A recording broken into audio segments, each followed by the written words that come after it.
le baptême dans le Saint-Esprit, les choses de l'Esprit ne sont pas une option, mais sont une grâce qui nous sont offertes à nous qui sommes enfants de Dieu. Voilà, sauvés, mais aussi pour accueillir l'Esprit de Dieu en nous, frères et sœurs. Malgré le fait que les hommes en France ne connaissent pas la signification de ce jour, ça ne va pas les empêcher d'avoir un petit week-end de 3 jours, tranquille quand même. On ne sait pas ce qu'est la Pentecôte, mais on va quand même jouir du fait d'être en repos. Voilà, c'est quand même bien. En France, on a quelques jours fériés, comme cela, bien que de plus en plus d'entreprises travaillent, mais ça reste un moyen de gratter une journée de congé en plus, quoi, d'avoir un petit week-end de 3 jours.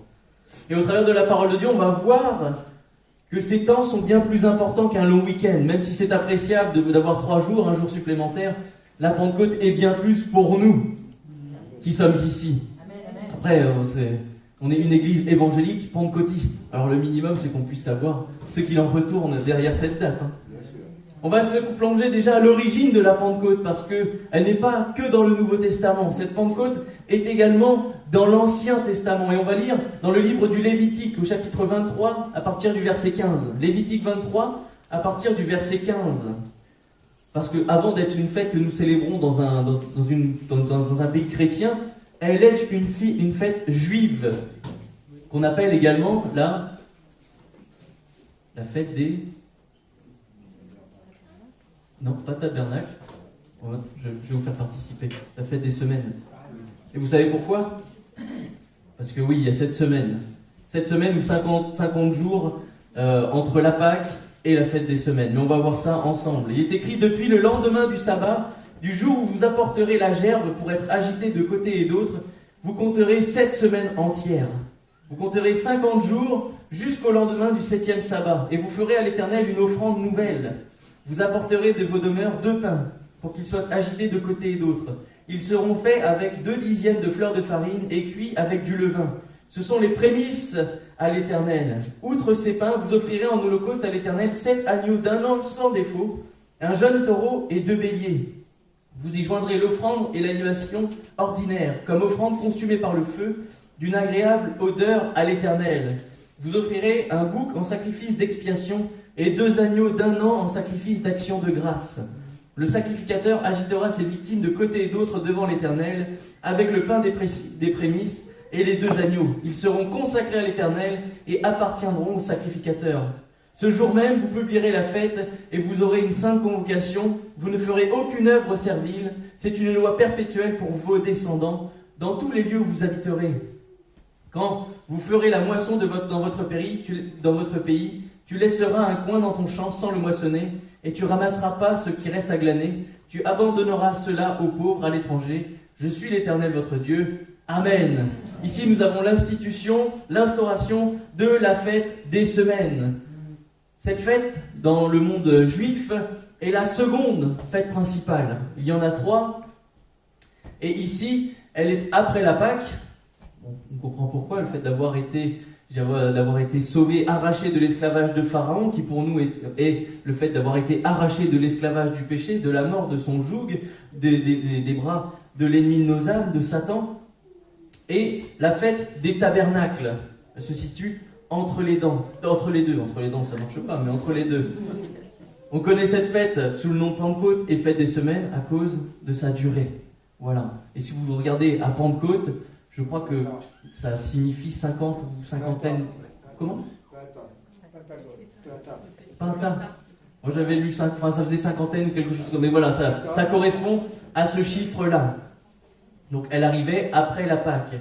Le livre du Deutéronome nous explique que cette fête juive invitait les Israélites à se remémorer le fait d'avoir été esclaves en Égypte. C'est la seconde, fête qui est en souvenir de ce temps-là.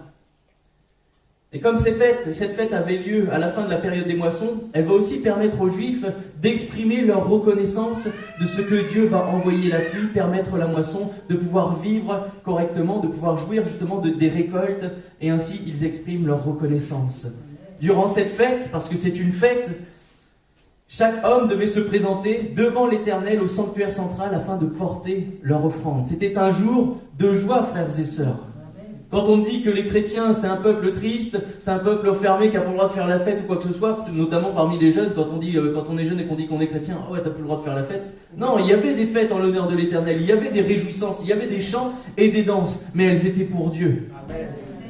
Et c'était des grandes sources de bénédiction pour le peuple, et on a lu une grande source de bénédiction pour Dieu aussi. Il prenait plaisir à cela, et qu'il est bon de faire plaisir à Dieu. Amen. Ce matin, en venant dans ce lieu, nous sommes venus faire plaisir à Dieu en le louant, en l'adorant. En venant dans ce lieu, en apportant notre présence, on n'est pas moins que les autres, mais nous venons à la rencontre du Seigneur, nous venons dans sa présence, et Dieu voit cela.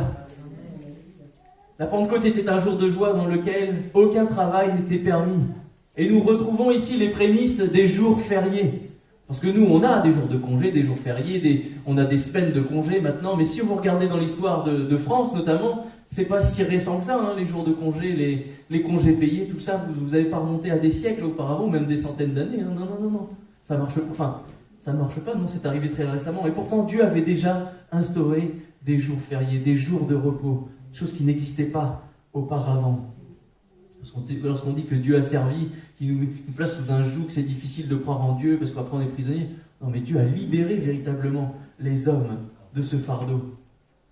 Et ce matin, nous allons plutôt parler de la Pentecôte que nous connaissons. Parce que celle-ci, c'est ce qu'on pourrait appeler la Pentecôte juive, qui correspond à la fête juive. Mais elle ne revêt pas la même signification pour nous. Bien qu'aujourd'hui, pour les Juifs, c'est toujours la même fête. Mais pour nous, cette fête a changé, a été transformée. Et Dieu nous a fait une grâce merveilleuse en ce jour de Pentecôte. Parce que ce jour-là sera celui choisi par Dieu pour accomplir l'une de ses plus grandes promesses. Nous avons la promesse du salut, mais nous avons aussi la promesse du Saint-Esprit, du baptême dans le Saint-Esprit, ce don de puissance aux hommes.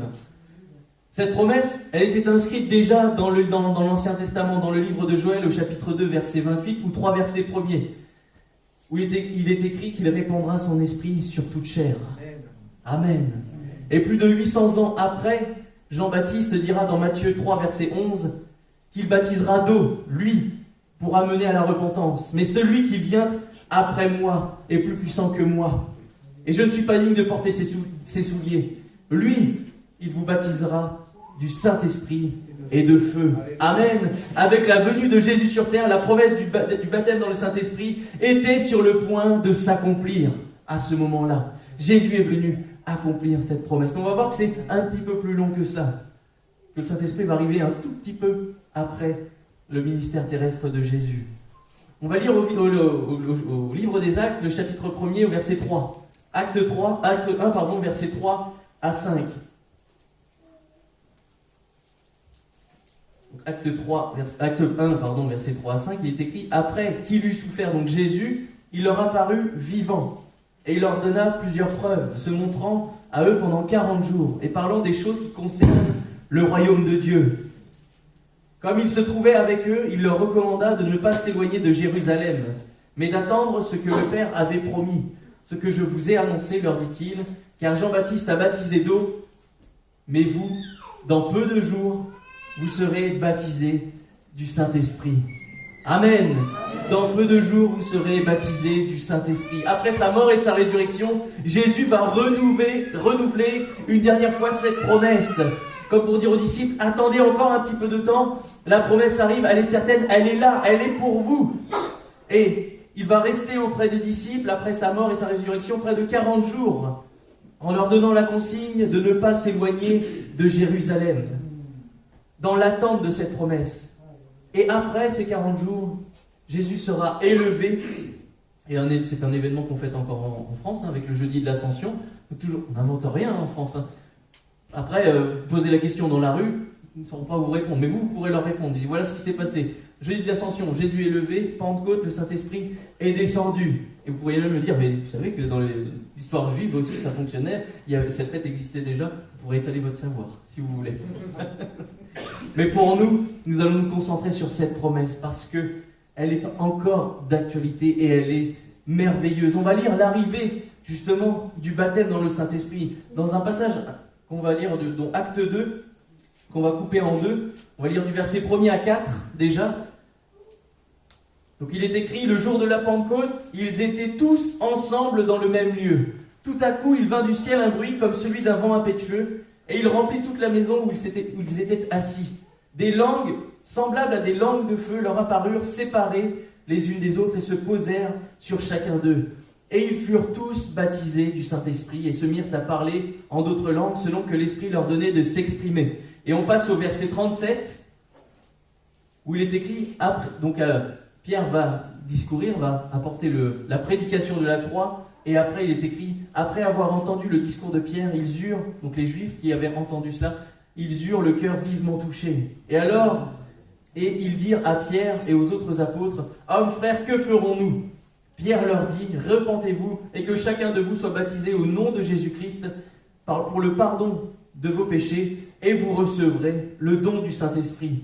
Car la promesse est sur vous, ceux qui étaient présents, sur vos enfants, tous ceux qui sont après eux, leur descendance, mais aussi pour tous ceux qui sont au loin, en aussi grand nombre que le Seigneur, notre Dieu, les appellera. Toute la terre. Et par plusieurs autres paroles, il les conjurait, les exhortait, disant, sauvez-vous de cette génération perverse. Ceux qui acceptèrent sa parole furent baptisés, et en ce jour-là, le nombre de disciples s'augmenta d'environ 3000 âmes. Après, ils persévéraient dans l'enseignement des apôtres, dans la communion fraternelle, dans la fraction du pain et dans les prières. La crainte s'emparait de chacun et il se faisait beaucoup de prodiges et de miracles par les apôtres. Tous ceux qui croyaient étaient dans un même lieu, et ils avaient tout en commun. Ils vendaient leurs propriétés et leurs biens, et ils en partageaient le produit entre tous, selon les besoins de chacun. Ils étaient chaque jour tous ensemble assidus au temple, ils rompaient le pain dans les maisons et prenaient leur nourriture avec joie et simplicité de cœur, louant Dieu et trouvant grâce auprès de tout le peuple, et le Seigneur ajoutait chaque jour à l'Église ceux qui étaient sauvés. Amen. Ici, 10 jours après que le Seigneur soit élevé, soit 50 jours après la Pâque, on retrouve les disciples dans la chambre haute à Jérusalem, suivant les consignes de Jésus. Et ils vont recevoir cette promesse. La Bible nous dit ici qu'il ne restait plus que 120 disciples du Seigneur. Ce qui au final ne représente pas beaucoup de personnes. Parmi tout ce que Jésus a fait, après tous les enseignements de Jésus, après tous les miracles qu'il a accomplis, tous les prodiges, tous ceux qui étaient guéris, il ne restait plus que 120 personnes dans cette chambre haute, plus qu'une petite poignée de ceux qui ont suivi Jésus durant son ministère terrestre. Frères et sœurs, alors je vais englober tout mouvement religieux, etc., etc., mais combien de personnes se disant croyants, chrétiens, ne sont pas dans la chambre haute aujourd'hui, en vue de recevoir une parole de Dieu, une guérison, le baptême dans le Saint-Esprit, profitant d'avoir un temps de repos de 3 jours pour être à l'extérieur, alors que Dieu les appelle à venir dans sa maison. Peut-être vous pourrez me dire je suis extrémiste parce que c'est mon métier, parce que je suis payé pour. Vous pourrez me dire c'est normal que tu es là le dimanche, t'es payé à faire ça. Le dimanche, je dirais c'est ton seul jour de travail, vous pourriez me dire. Hein. Certains peuvent le penser parfois. Le pasteur il travaille que le dimanche. Hein. Rigolez pas, on a déjà entendu. Ah, le pasteur c'est facile. La semaine c'est tranquille, par contre le dimanche faut bosser. Non. Oui, toute la semaine. D'ailleurs, on a eu une belle semaine. Certains frères peuvent le témoigner, on a eu une très belle semaine. D'ailleurs, on est debout, une belle semaine qui s'est écoulée. Merci Seigneur. Mais non, Dieu nous appelle dans sa maison. Et c'est là qu'il veut envoyer sa bénédiction. C'est là que l'Esprit de Dieu veut descendre. Et en ce jour si particulier où nous remémorons ces choses, pourquoi Dieu n'enverrait pas son Saint-Esprit en 2022 pour remplir les cœurs que nous sommes, renouveler l'Esprit de Dieu en nous? Pourquoi pas en 2022? Parce que la promesse était pour les Juifs, pour leurs enfants, ceux qui s'étaient convertis, et pour tout le monde qui déciderait de croire dans le Seigneur de Jésus, ceux qui sont baptisés, qui croient, qui sont pardonnés, qui ont reçu le pardon et peuvent recevoir le Saint-Esprit.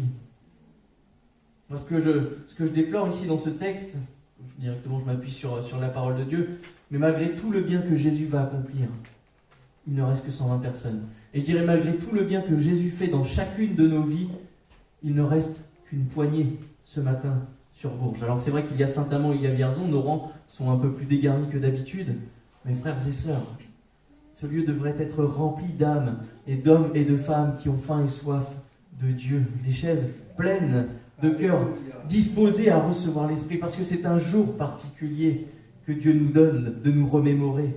Ça ne veut pas dire que pendant la Pentecôte, c'est le meilleur moment, mais c'est bon de se remémorer les choses pour les vivre aujourd'hui. Les disciples, les 120, dans l'obéissance à Christ, nous voyons que Pierre et les autres disciples vont demeurer à Jérusalem. Ce n'était pas une simple affaire pour eux parce qu'ils étaient persécutés à ce moment-là. Ils étaient un petit peu cachés, ils subissaient la persécution parce qu'ils suivaient Jésus. N'oublions pas que 50 jours avant, Jésus avait été crucifié, ressuscité. Et derrière, il y avait la persécution des premiers croyants.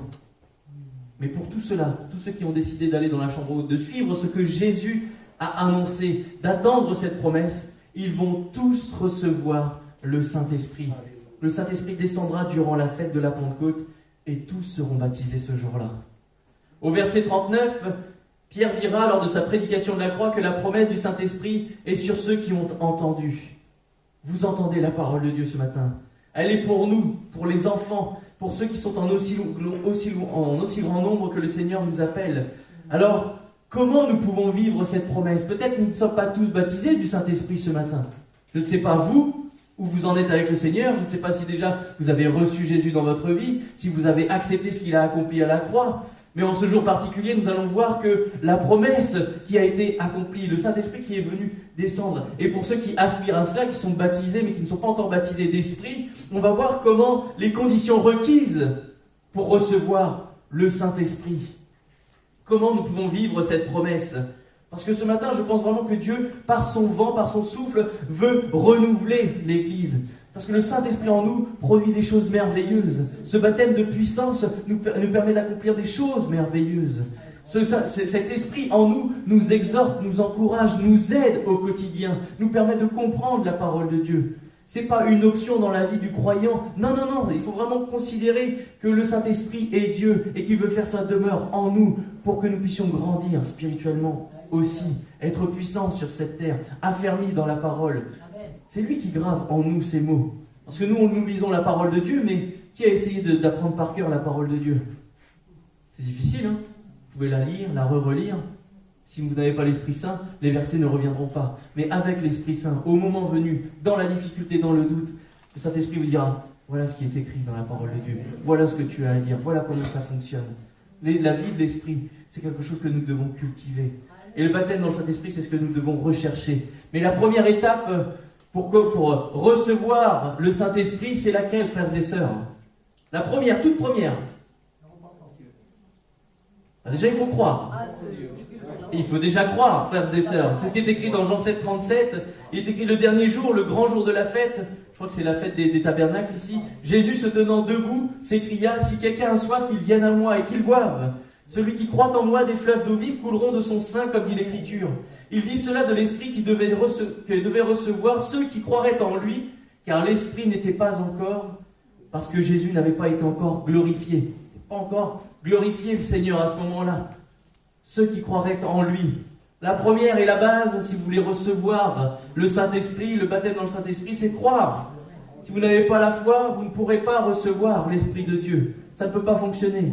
Il y a des personnes qui vont examiner ça comme ça et disent « Quand je serai baptisé du Saint-Esprit, je croirai. » Ah non, ça ne marchera pas.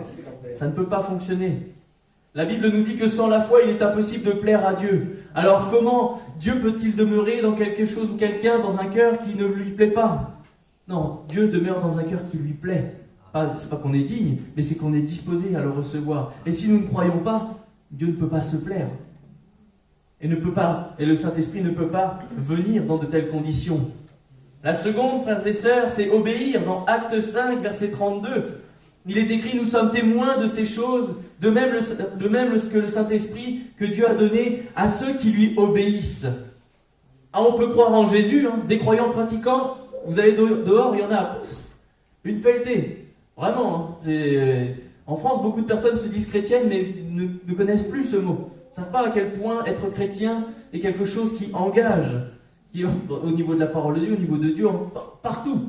C'est pas une étiquette où je dis voilà, moi je suis chrétien de famille, on est chrétien de père en fils. Non, je suis chrétien parce que j'ai choisi de suivre le Seigneur, parce que je marche selon sa parole, parce que j'ai accepté ce qu'il a accompli à la croix. Et m'efforçant de faire cela, je peux encore essayer de m'appeler chrétien. Il faut aussi obéir à celle-ci, bien plus que de croire. Et c'est ce qui a été accompli ici en Jésus-Christ. La Bible dit que le Saint-Esprit est accordé à ceux qui obéissent à Dieu. Croire, obéir. Une autre chose, c'est se soumettre à Dieu. Jacques 4, verset 7, il est écrit « Soumettez-vous donc à Dieu, résistez au diable, et il fuira loin de vous. Approchez-vous de Dieu, il s'approchera de vous. Nettoyez vos mains, pécheurs, purifiez vos cœurs, hommes irrésolus. Sentez votre misère, soyez dans le deuil et dans les larmes, que votre rire se change en deuil et votre joie en tristesse. Humiliez-vous devant le Seigneur, et il vous élèvera. » C'est lui qui nous élèvera. C'est dans l'humilité et la soumission que Dieu trouve en nous un temple qui lui est agréable. Son esprit vient en nous et nous élève. C'est pas nous qui nous élevons. On n'est pas plus grand que les autres. C'est pas parce que je crois en Jésus-Christ que dehors je vais pouvoir aller trouver quelqu'un qui ne croit pas en disant je suis supérieur à toi. Non, c'est l'esprit qui vient. Je dirais je suis agréable à Dieu. Dieu vit en moi et c'est lui qui m'élève. Et il ne m'élève pas au-dessus des hommes, mais il m'élève dans mon âme. Il nous faut, au-delà de croire, obéir, se soumettre, il faut aussi aspirer à la vie de l'esprit. Colossiens 3, versets 1 à 2, il est écrit « Si donc vous êtes ressuscités avec Christ, cherchez les choses d'en haut, où Christ est assis à la droite de Dieu. Affectionnez-vous aux choses d'en haut, et non à celles qui sont sur la terre. » Il nous faut regarder en haut, aspirer aux choses d'en haut. Paul dira qu'il faut aspirer aux dons les meilleurs. Et le Saint-Esprit vient d'en haut. Et il descend dans les cœurs des enfants de Dieu. Le baptême du Saint-Esprit est un don, une grâce dont nous ne pouvons pas nous priver. Une grâce qui vient d'en haut. Nous voulons nous affectionner des choses d'en haut. Nous voulons aspirer à ce don, ce baptême dans le Saint-Esprit. Ça, c'est un don, une grâce, frères et sœurs, que nous devons aspirer, chercher. Nous l'avons entendu, mais sans ce Saint-Esprit, nous ne pouvons reconnaître Jésus comme Seigneur. On ne peut pas demander pardon si le Saint-Esprit n'est pas là, ne nous aide. Parce que c'est lui qui convainc de péché, de justice et de jugement. Sans cela, on peut demander pardon. C'est comme si vous percutez quelqu'un sans le penser, vous dites pardon par réflexe, mais des fois on ne le pense pas, on demande pardon, mais ce sont des mots. Mais c'est le Saint-Esprit qui convainc de péché, de justice et de jugement. Et de ce vrai pardon, ici. Et c'est avec cette vie de l'Esprit que nous pouvons nous repentir, nous convertir, naître de nouveau, marcher comme lui le désire. Parce que marcher avec les forces humaines peut durer un temps, mais nos forces s'amenuisent au fur et à mesure du temps. Alors que le Saint-Esprit nous renouvelle et nous permet d'avancer. Ça ne veut pas dire que c'est plus facile, mais le Seigneur nous aide, il nous renouvelle. Et on va de l'avant avec lui. Donc maintenant que nous aspirons à ces choses, il nous faut demander. Luc 11, versets 9 à 13. On va le lire ensemble. Luc 11, versets 9 à 13. Il est écrit « Demandez et l'on vous donnera. Cherchez et vous trouverez. Frappez et on vous ouvrira. Car quiconque demande reçoit. Celui qui cherche trouve et l'on ouvre à celui qui frappe. Quel est parmi vous le père qui donnera une pierre à son fils s'il lui demande du pain? Ou s'il demande un poisson, lui donnera-t-il un serpent au lieu d'un poisson? Ou s'il demande un œuf, lui donnera-t-il un scorpion? Si donc, méchants comme vous l'êtes, vous savez donner de bonnes choses à vos enfants, à combien plus forte raison le Père Céleste donnera-t-il le Saint-Esprit à ceux qui le demandent? Amen. Amen. Aspirer, c'est bien, mais à un moment donné, Dieu attend que nous lui demandions cet esprit. C'est vrai que nous sommes dans un mouvement pentecôtiste, nous croyons en ces choses, mais à un moment donné, il nous faut demander, aspirer et demander à celui-ci. Parfois, il ne suffit pas de croire, d'obéir, d'être soumis, d'aspirer, mais il faut demander à Dieu. Et souvent, on se dit, non, mais ça va faire, je serai au milieu des 120, comme les 120 disciples, moi je serai au milieu, et puis quand le Saint-Esprit va descendre, je prendrai ma part. Non, il faut aussi que je demande ma part, il faut que j'aille la chercher aussi, également. Et je pense qu'en nous soumettant à la parole de Dieu, à ce qui est écrit, à ses conditions requises, Dieu remplira du Saint-Esprit, baptisera du Saint-Esprit celui qui s'applique à agir ainsi. Un baptême de puissance qui descend d'en haut, qui nous envahit. Et c'est alors que nous parlons une nouvelle langue. Et ça, c'est quelque chose dans notre milieu évangélique pentecôtiste, qu'il faut cultiver. C'est une force que nous avons et qu'il ne faut pas négliger.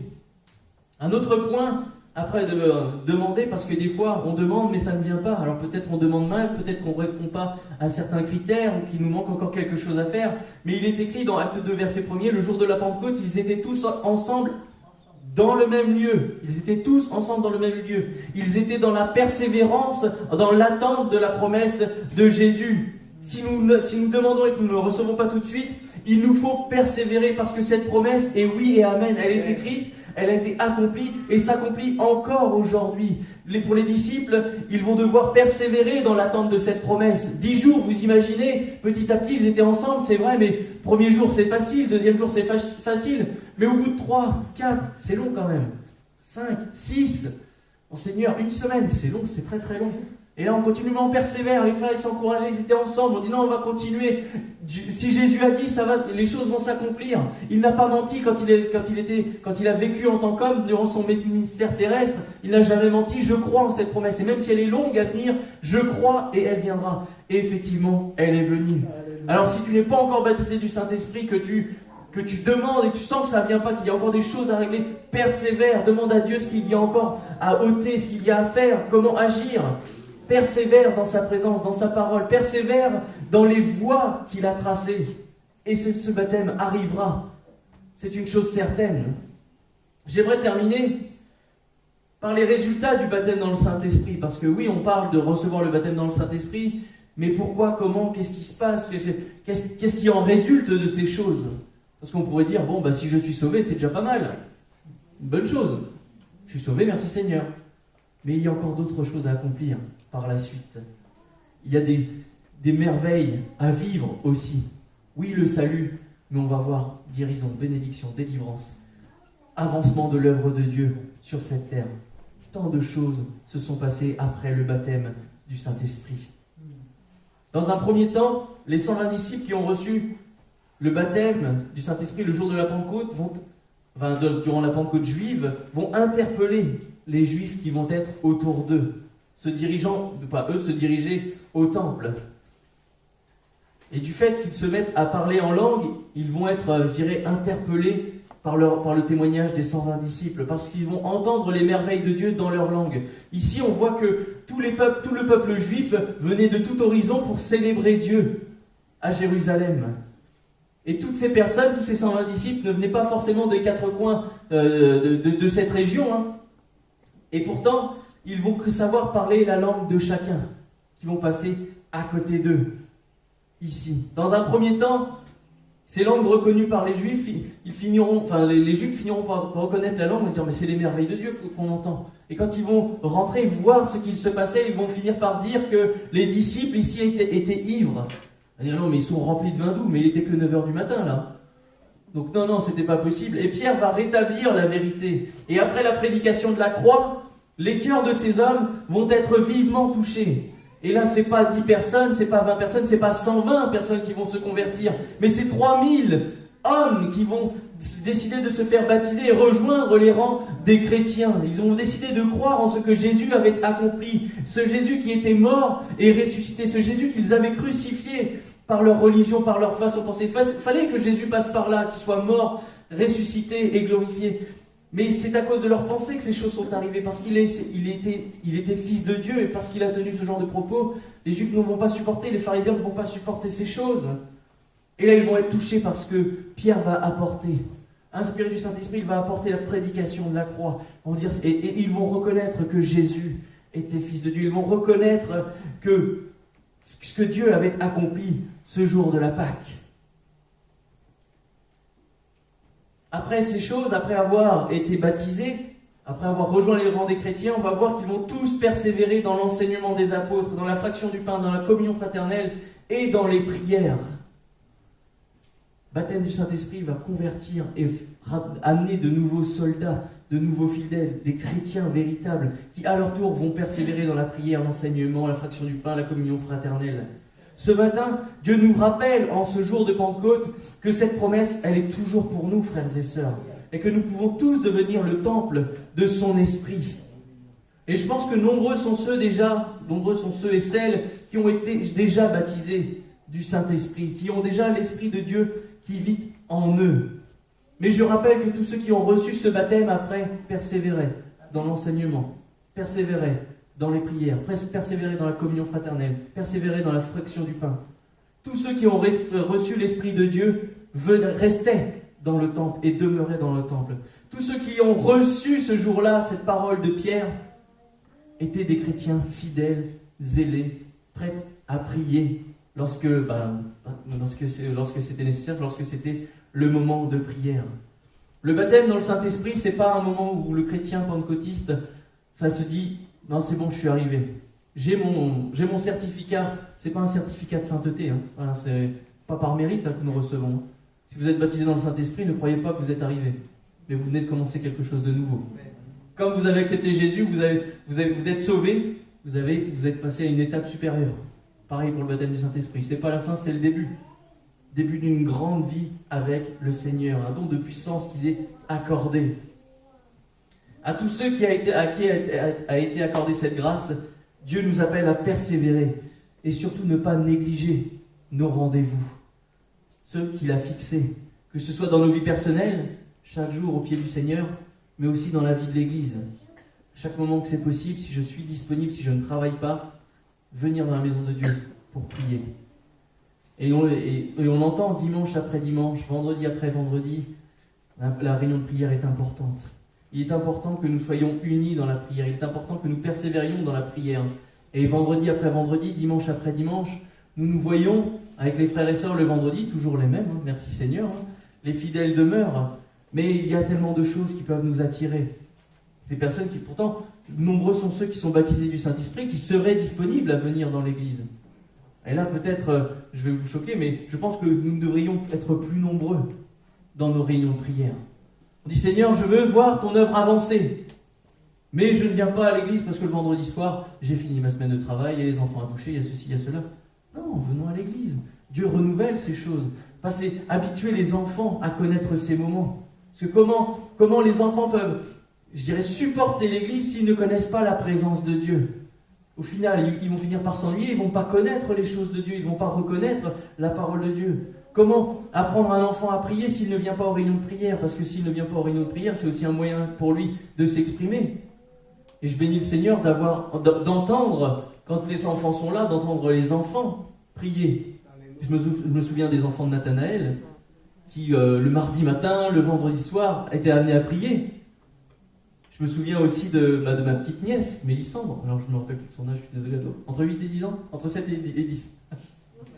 La petite blonde qui parle beaucoup. C'est ma petite nièce. Mercredi soir à Vierzon. Une église d'anciens. Hein.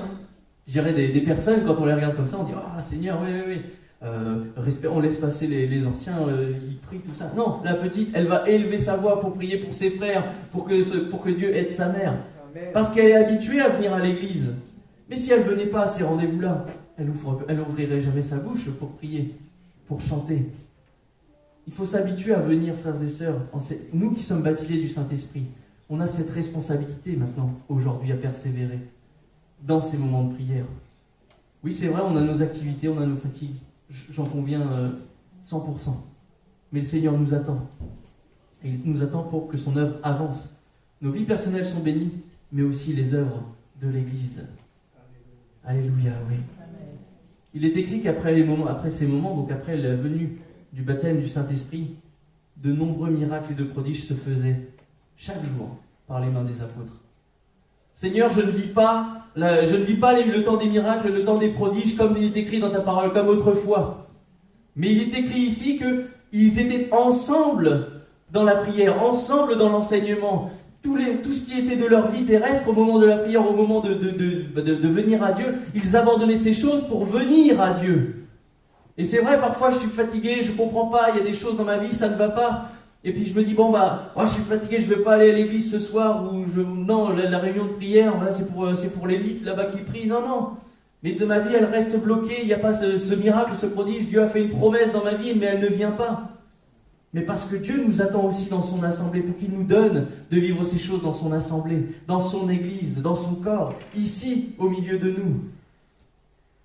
il y avait des miracles, des prodiges, et chaque jour Dieu ajoutait des âmes à son Église, par cette persévérance, parce que le nombre grandissait. Je ne dirais pas que le nombre appelle le nombre, mais vu que l'Esprit agissait pleinement à ce moment-là, vu que Dieu faisait des miracles et des prodiges, chaque jour Dieu ajoutait des âmes, parce que les hommes pouvaient être témoins de ces choses. Toute la semaine, je peux témoigner à mes collègues, oui Seigneur, le Seigneur peut te garder, peut te sauver, peut te bénir. Et le vendredi soir, on accepte une invitation en disant, je vais venir manger avec toi, on va parler de Dieu. Et hop, au fil du témoignage, on dit, oui, mais le vendredi soir, il y a la réunion de prière. La personne pourrait vous dire, mais pourquoi tu n'es pas à la réunion de prière si tu crois en ces choses? Pourquoi tu n'es pas dans la maison de Dieu? Tu me parles d'un Dieu vivant, un Dieu vrai, un Dieu capable de faire des choses, mais tu n'es pas dans son assemblée. Comment voulez-vous être un exemple pour cela? Peut-être mes mots sont durs, mais c'est une réalité. Il persévérait dans ces choses et il vivait les merveilles de Dieu. On s'attend aux miracles, on s'attend aux prodiges, on s'attend au divin, mais on ne veut pas respecter ce que Dieu veut et attend de nous. Nous sommes le temple du Saint-Esprit. Nous sommes baptisés de son Saint-Esprit. Nous pouvons être baptisés de son Saint-Esprit, mais pour faire quelque chose, pas pour nous glorifier, mais pour glorifier le Seigneur, pour que des âmes soient touchées, pour que le malade soit guéri, pour que le possédé soit délivré, pour que nous soyons fondés pleinement sur Dieu. Alors frères et sœurs, en ce jour si particulier, nous voulons nous rappeler la grâce de Dieu au travers du baptême dans le Saint-Esprit. C'est une grâce, c'est une bénédiction. Et Dieu nous appelle encore plus à vivre encore des choses encore plus merveilleuses dans nos vies. Seigneur nous dit que nous accomplirons des choses encore plus grandes que ce que lui a accompli si nous lisons la parole de Dieu. Et je pense que sans le Saint-Esprit, c'est pas possible, mais avec lui, c'est possible. Et c'est dans ma persévérance, dans ma fidélité, le fait que je m'efforce de venir à lui, que je vivrai ces choses. Alors peut-être que ce matin, il est temps de choisir. Est-ce que je vais regarder à mon confort? Est-ce que je me dis que le vendredi soir, c'est pour me reposer? Ou est-ce que je dis, Seigneur, malgré la semaine que j'ai passée, malgré les difficultés, je viens à toi. Je bénis vraiment le Seigneur de voir des frères et sœurs qui, au sortir du travail, arrivent, encore en tenue de travail d'ailleurs parfois, mais ils sont là et ils sont renouvelés. Ils ont passé la semaine comme nous, de travail, et pourtant ils sont renouvelés. Et le matin ils se lèvent et ils sont là pour servir le Seigneur. Ils vivent des choses merveilleuses avec Dieu. Moi je veux vivre également des choses merveilleuses, alors je vais continuer, persévérer à venir dans la maison de Dieu, à prier. Je veux persévérer, je veux vivre cette vie de l'Esprit. Oh Seigneur, je veux avoir cette vie merveilleuse qui est inscrite dans la parole de Dieu. Et je ne veux pas laisser mon planning terrestre, ces choses de ce monde, empêcher quoi que ce soit, m'empêcher de grandir dans ces voies-là. Alors que ce matin, nous puissions être exhortés, encouragés à reconsidérer les choses, peut-être à revenir à Dieu. Oui, j'ai été baptisé, j'ai vécu des choses merveilleuses, mais aussi à les vivre et à faire vivre d'autres choses à l'Église, des miracles, des prodiges. Nous sommes des canaux de bénédiction, frères et sœurs. Alors que nous puissions considérer ce matin que nous sommes baptisés du Saint-Esprit, mais que maintenant nous avons une tâche, nous avons une mission, frères et sœurs. Amen. Et que le Saint-Esprit puisse nous envahir ce matin, que celui qui demande puisse recevoir cette grâce. Amen. Oui Seigneur, nous voulons te bénir, Seigneur, ce matin. Quelle grâce tu nous fais déjà d'être avec nous, parmi nous, Jésus. Oh Seigneur, quelle grâce nous avons de te connaître, Seigneur. Quelle grâce nous avons eu de pouvoir croire en toi, en ton sacrifice. Et aujourd'hui, si nous vivons, c'est parce que tu vis en nous. Si aujourd'hui, j'ai cette assurance de la vie éternelle, c'est parce que c'est toi qui as placé cette paix en moi, Seigneur. Cette paix que personne ne peut enlever. Cette assurance que le jour où je partirai, je serai sauvé. Oh Seigneur, vraiment, je veux bénir ton nom. Mais tu nous as donné bien plus, Seigneur. Tu nous as dit d'attendre, Seigneur, à Jérusalem, aux disciples d'attendre, Seigneur, le Saint-Esprit promis, et ils ont attendu et ils ont reçu, et cette promesse était pour eux, mais aussi pour ceux qui arriveraient par la suite, Seigneur. Donc cette promesse, elle est pour nous ce matin, Seigneur. Vraiment, je veux te bénir parce que cet esprit descend d'en haut, parce que cette puissance de Dieu descend dans nos vies, dans nos cœurs. La personne de Dieu en nous, je suis le temple de l'esprit. Oh, ce matin, je veux te rendre gloire, parce que ce n'est pas un mérite, Seigneur, ce n'est pas par mes propres forces, mais Seigneur, c'est parce que tu m'as aimé, parce que j'ai cru, parce que j'ai obéi, parce que je me suis soumis, parce que j'ai aspiré, j'ai réclamé ton Saint-Esprit qu'il est venu en moi. Ce matin, en ce jour particulier, où tu as décidé il y a 2000 ans de donner ton Saint-Esprit, Seigneur, nous voulons nous remémorer ces choses et nous voulons voir aujourd'hui ce feu descendre, ces langues de feu descendre des cieux jusqu'à nous, afin que nous puissions parler de nouvelles langues, être saisis, être gardés, être exhortés, aidés puissamment. Seigneur, nous réclamons ta grâce ce matin. Nous voulons vivre ces temps de miracles et de prodiges, Seigneur, qu'au travers de ces baptêmes du Saint-Esprit, que nous puissions voir les miracles et les prodiges d'antan, que nous voyions le paralytique marcher. Moi, Seigneur, ce que je veux voir, c'est l'aveugle voir aujourd'hui.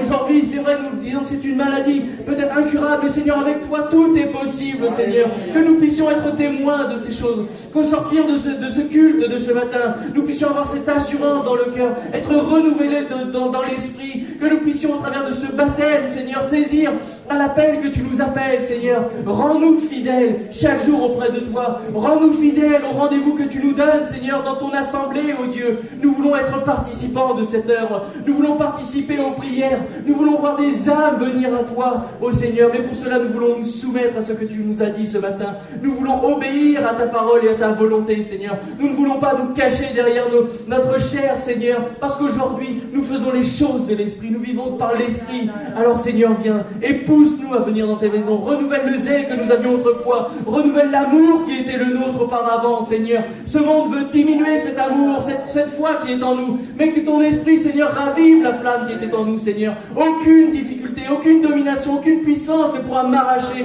de tes mains ce matin. Alors, Seigneur, viens par ton esprit fixer ces choses sur nos cœurs, que nous puissions considérer cela, Seigneur, et que, baptisés dans le Saint-Esprit, renouvelés dans l'Esprit, nous soyons affermis et fidèles au Dieu. Oh Seigneur, vraiment merci parce que cette grâce est nôtre ce matin. Et tu visites ton peuple, tu exhortes, tu aides celui qui en a besoin, Seigneur. Oh, merci pour ce jour de grâce. Et béni sois-tu pour tout ce que tu vas accomplir dans ton assemblée, oh Dieu. Parce que tu vas encore agir, Seigneur. C'est ce qui est écrit dans ta parole. C'est ta promesse, Seigneur. Alors viens et accomplis ces promesses au milieu de ton peuple. Et que nombreux soient ceux qui se convertissent et croient en ton nom, Jésus. Amen. Amen. Oui, que le nom du Seigneur soit béni, frères et sœurs. Amen. Et nous allons passer au temps de la Sainte Seine et je vais inviter nos frères Michel Gauthier, Jacques Desmougins et Noé Gamarus à se préparer le temps d'un cantique.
Il les a pris par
C'est pour la liberté que Christ nous a affranchis. Demeurez donc fermes et ne vous laissez pas mettre de nouveau sous le joug de la servitude. Voici, moi Paul, je vous dis que si vous faites circoncire, Christ ne vous servira de rien. Et je proteste encore une fois à tout homme qui se fait circoncire qu'il est tenu de pratiquer la loi tout entière. Vous êtes séparés de Christ, vous tous qui cherchez la justification dans la loi, et vous êtes déchus de la grâce. Pour nous, c'est de la foi que nous attendons par l'Esprit l'espérance de la justice. Car en Jésus-Christ, ni la circoncision ni l'incirconcision n'a de valeur, mais la foi qui est agissante par la charité. Vous courriez bien. Qui vous a arrêté pour vous empêcher d'obéir à la vérité? Cette influence ne vient pas de celui qui vous appelle. Un peu de levain fait lever toute la pâte. J'ai cette confiance en vous dans le Seigneur, que vous ne penserez pas autrement. Mais celui qui vous trouble, quel qu'il soit, en portera la peine. Pour moi, frère, si je prêche encore la circoncision, pourquoi suis-je encore persécuté? Le scandale de la croix a donc disparu. Puisse-t-il être retranché, ceux qui mettent le trouble parmi vous? Frères, vous avez été appelés à la liberté. Seulement, ne faites pas de cette liberté un prétexte de vivre selon la chair, mais rendez-vous par la charité, serviteurs les uns des autres. Car toute la loi est accomplie dans une seule parole, dans celle-ci. Tu aimeras ton prochain comme toi-même. Mais si vous vous mordez et vous dévorez les uns les autres, prenez garde que vous ne soyez pas détruits les uns par les autres. Je vous dis donc, marchez selon l'esprit, vous n'accomplirez pas les désirs de la chair, car la chair a des désirs contraires à ceux de l'esprit, et l'esprit a de contraires à ceux de la chair. Ils sont opposés entre eux, afin que vous ne fassiez point ce que vous voudriez. Si vous êtes conduits par l'esprit, vous n'êtes point sous la loi. Amen. Et je vais demander à mon frère Jacques de bien vouloir rendre grâce. Merci Seigneur. Merci Seigneur pour ton sacrifice à la croix. Nous allons prendre Seigneur ces éléments qui représentent ton corps et ton sang qui ont été meurtris pour nous. Ton sang qui efface notre péché. Et nous voulons Seigneur te dire merci et te glorifier pour cela. Et te dire Seigneur que nous voulons te rester fidèles jusqu'à notre départ de ce monde. Pour être avec toi pour l'éternité. Et nous te remercions d'avance. Amen. Amen. Amen. Frères et sœurs, vous qui êtes baptisés par immersion, qui vivez une vie selon la parole de Dieu, basée sur la parole de Dieu, je vous invite à vous lever pour participer à la Sainte Seine. Et continuons de bénir celui qui nous a sauvés, le nom de Jésus. Honorons-le de tout notre cœur, de toute notre force, de toute notre âme ce matin. Amen. Amen.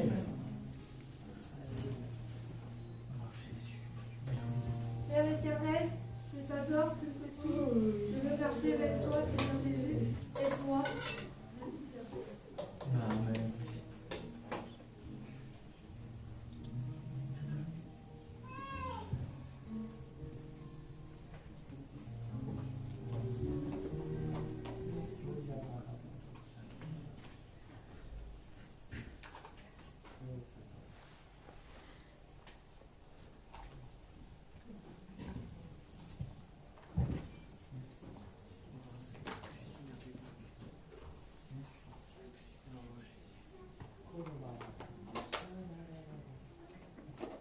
Frères et sœurs, ne soyons pas timides. Bénissons le nom du Seigneur. C'est un jour particulier en plus, donc c'est un jour de grâce, un jour de bénédiction comme chaque dimanche. Mais ce matin, nous avons des promesses glorieuses qui nous ont été rappelées. Alors bénissons celui qui nous a donné toutes choses. Seigneur Jésus, merci. Merci Père Céleste pour ton amour, merci pour ta présence, merci pour ta puissance Seigneur, merci de glorifier au milieu de ton nom. Amen. Père Saint, je te bénis, je te loue, je te rends toute la gloire, je te dis merci Seigneur. Merci pour tout ce que tu fais dans nos vies. Merci Seigneur pour le don de ton Saint-Esprit. Que ton nom soit glorifié. Amen.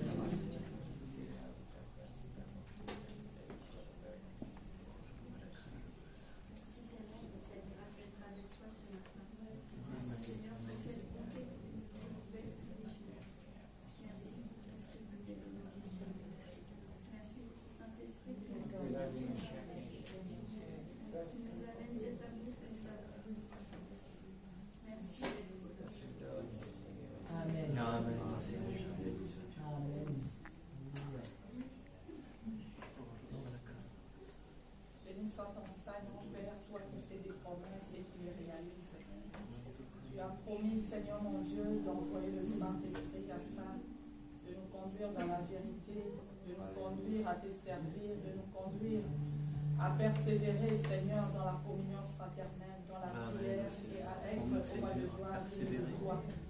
Nous te disons merci, Seigneur, parce que ce jour, on rappelle encore le jour où le Saint-Esprit a soufflé, il est descendu comme un feu. Il rallume encore ses feux au roi de gloire, Seigneur, à nous.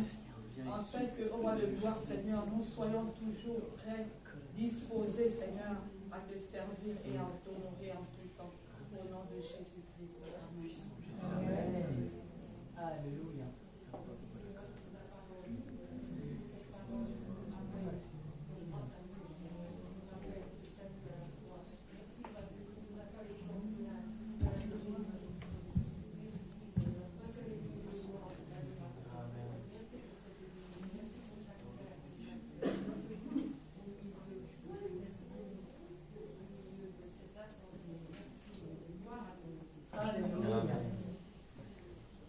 Alléluia. Alléluia.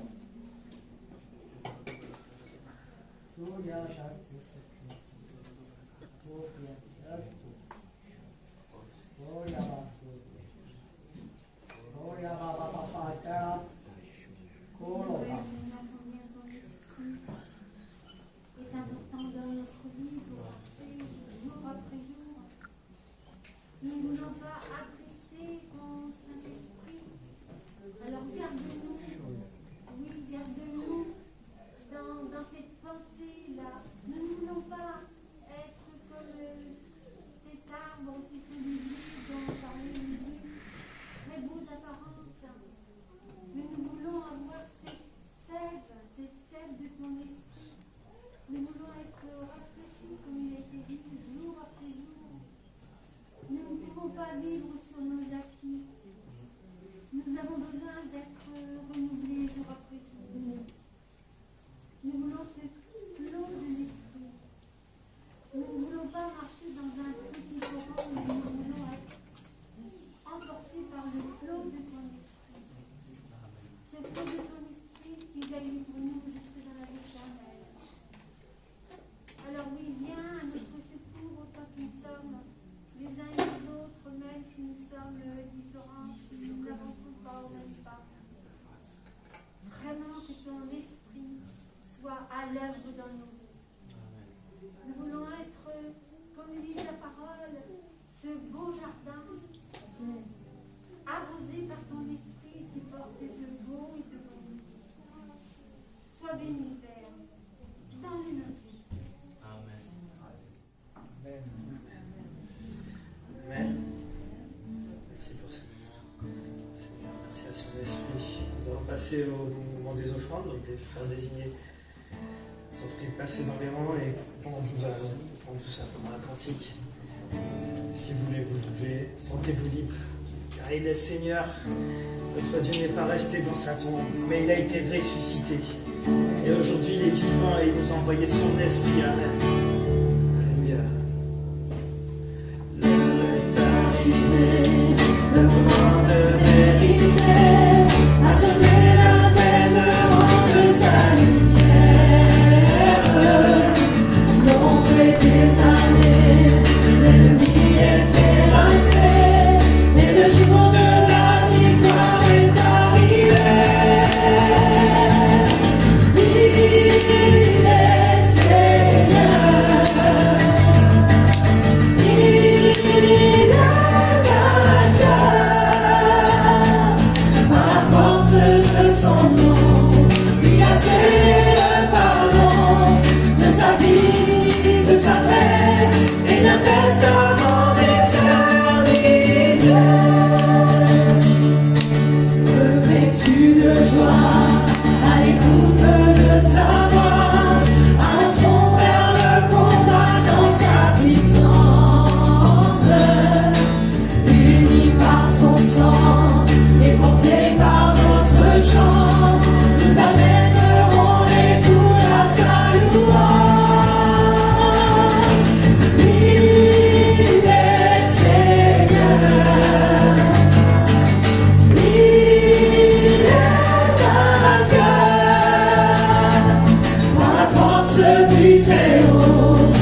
Il faut qu'enfin, Seigneur, règne, que tu règnes sur cette terre, dans tout le cœur de tous tes enfants, Seigneur.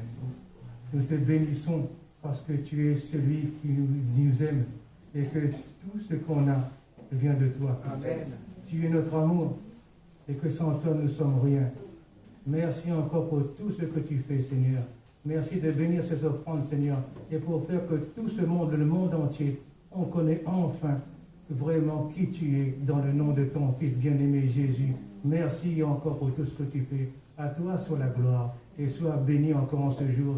Merci encore pour tout ce que tu fais. Merci encore pour cette journée, Seigneur. Merci pour ton amour. À toi soit la gloire et sois béni dans le nom de Jésus. Amen. Amen. Amen. Vous pouvez vous installer, frères et sœurs. On va passer au temps des annonces. Déjà celle qui concerne Bourges. Donc Jean-Michel et Marianne sont à Saint-Amand ce matin. Nous avons le culte à Bourges, Saint-Amand et Vierzon. Donc peut-être que nous les aurons un petit peu plus tard, le temps de la route. Mais pour le moment, ils sont sur Saint-Amand. Le planning de la semaine. Donc rendez-vous lundi pour la rediffusion du culte de tiers à 19h sur le site addbourges.com. Mardi, rendez-vous à 18h30 pour la réunion de prière à Saint-Amand. Mercredi, réunion de prière à Vierzon à 18h30. Vendredi, réunion de prière à Bourges à 18h30, plus la retransmission en direct sur YouTube. Et le lien se trouvera sur addbourges.com. Dimanche, nous aurons un culte unique, culte en commun, à Bourges, à 10h, qui sera suivi de l'Assemblée Générale de la Bible pour tous. Donc tous ceux qui sont membres de la Bible pour tous sont invités à rester. Ceux qui veulent rejoindre les rangs, vous pouvez également.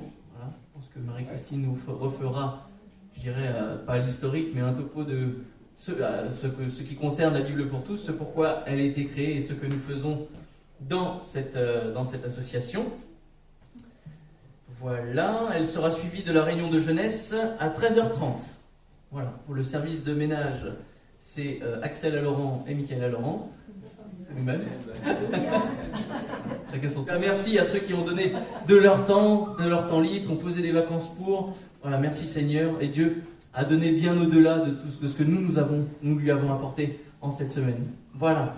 Que Dieu vous bénisse. Et puis nous allons terminer par un dernier cantique. Et tu peux rallumer.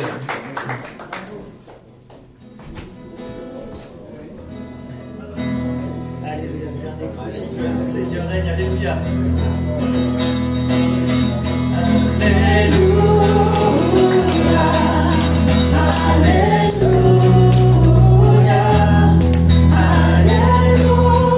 C'est dur de venir quand on n'est pas plié.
Il a montré sa puissance et triomphé avec force. Il est vainqueur sur les ténèbres et la mort. Il a brisé toutes nos chaînes, libéré les prisonniers.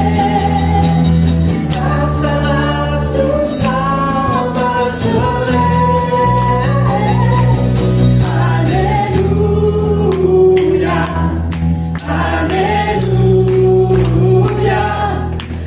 Alléluia, le Seigneur